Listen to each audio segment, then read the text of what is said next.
Иваново детство не первая работа. До этого я играл в учебном фильме Андрея Кончаловского «Мальчик и голубь». А так как два Андрея тогда дружили, то я из рук в руки был передан Андрею Тарковскому.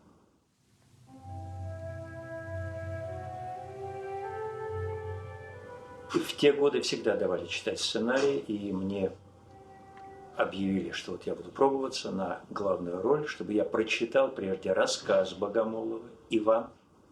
Я прочитал, был потрясен, и я думал, что это не моя роль. Но какой я Иван? Я в те годы был похож на американского киногероя Джеки Кугана, больше, чем на русского мальчика.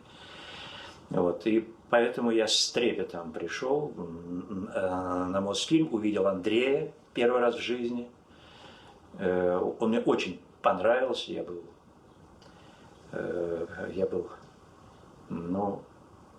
я влюбился в него просто. И на всю жизнь, потому что человек, он был очень остроумный, легкий, умный и углубленный. То есть он мог и шутить, и вдруг уходить куда-то в высшие пределы, где был только он и его творение будущее, куда входа не было ни для кого. Он был особый человек, это было ясно всем нам, тем, кто общался с Андреем при жизни.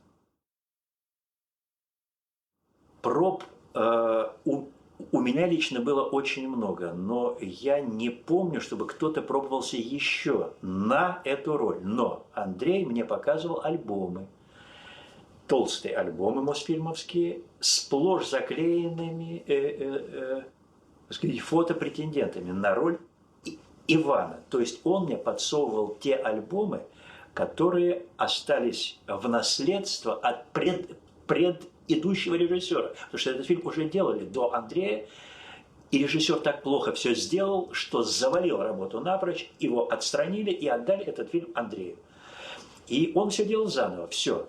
Переписал сценарий, взял всех актеров новых, но почему он так много пробовал меня?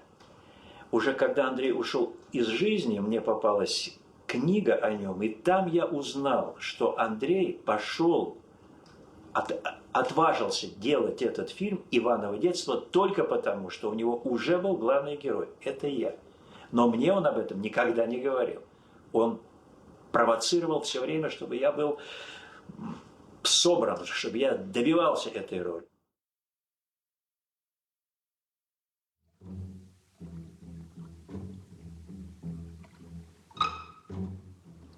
Весь этот фильм делался на Днепре, под Киевом, в городе Канев.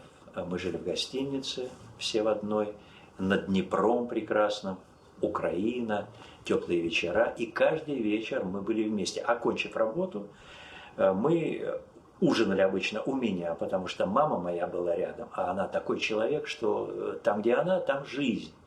И у нее на балконе в гостинице, в отеле куры бродили, индюки, она их резала, делала для всей группы, так сказать, банкеты, причем каждый день. Вот. И мы ужинали, потом мы у Андрея в номере его пели песни, приезжал Андрон Кончаловский, и мы пели песни и Высоцкого, и Гены Шпаликова, всех наших друзей. То есть жили поразительно тепло, гармонично, красиво. И никто не понимал, что мы делаем тот фильм, который останется в истории. И Андрей этого сам не знал.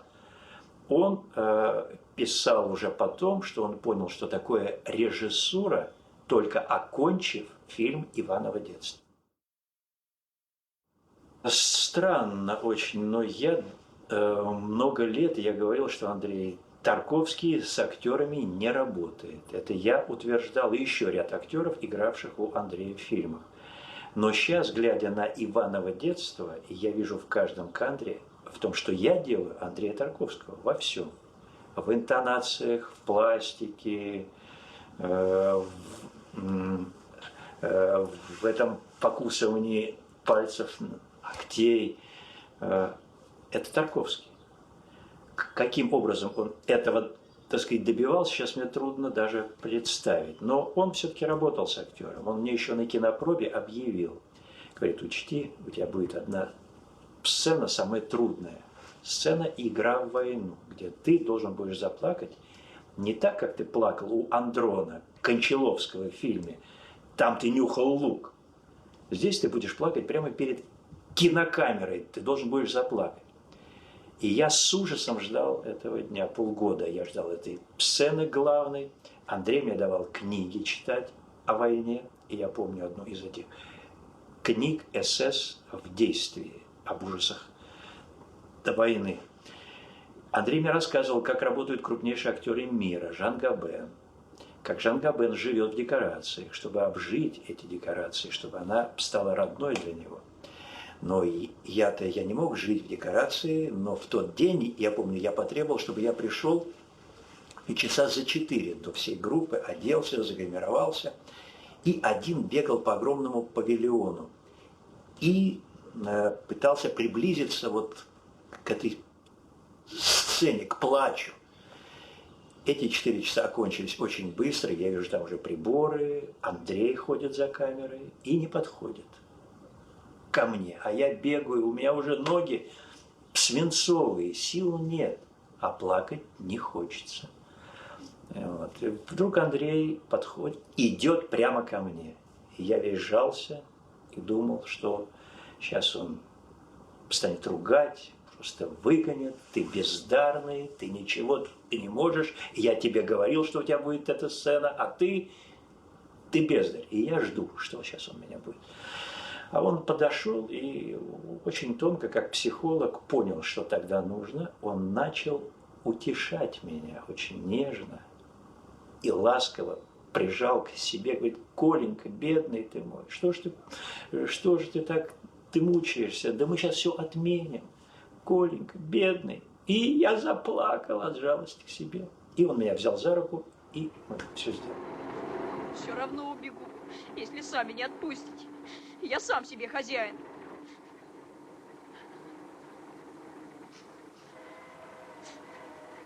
Хозяин. Горе ты моя.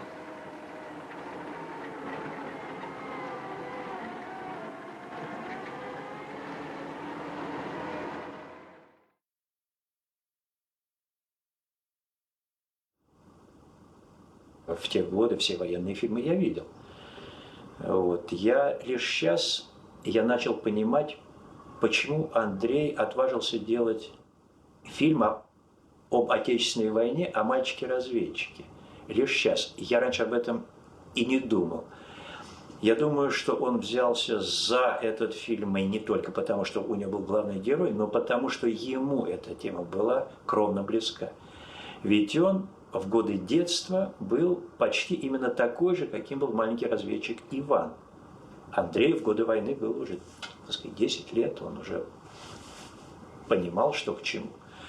И поэтому он вкладывал в этот фильм конкретное понимание войны им, Андреем Тарковским, его отношения, его мальчик.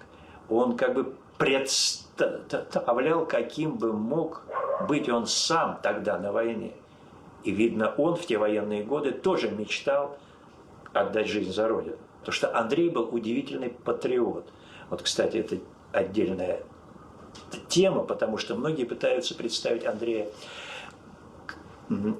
эдаким диссидентом, предавшим Родину, уехавшим и оставшимся в Италии. Это все ерунда. Лично при мне Андрей в застольях, раз 25-30, я не знаю, как именно сколько раз, но почти в каждом застолье он говорил одно и то же, не модное для нашей интеллигенции в те годы. Он говорил, я цитирую, «Как бы трудно ни было, нужно жить и работать в России».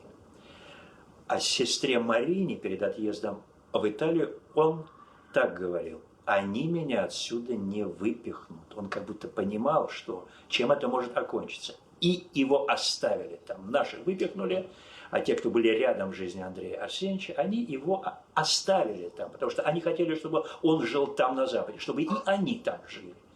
И он умер, я убежден в этом, и не один я, но еще ряд актеров писали об этом в книге, о Тарковском, о том, что он умер, потому что потерял родину. Его убил рак легких, рак бронхов. А ученые открыли, что эмоции... Не рак мозга у него. Нет. Эмоции легких, ведь всяким органом управляет эмоция какая-то. Почки – это страх задела. Вот. А легкие – это эмоции долга, морального долга. Я должен. Он был человек долга. И он умер, оставшись без родины.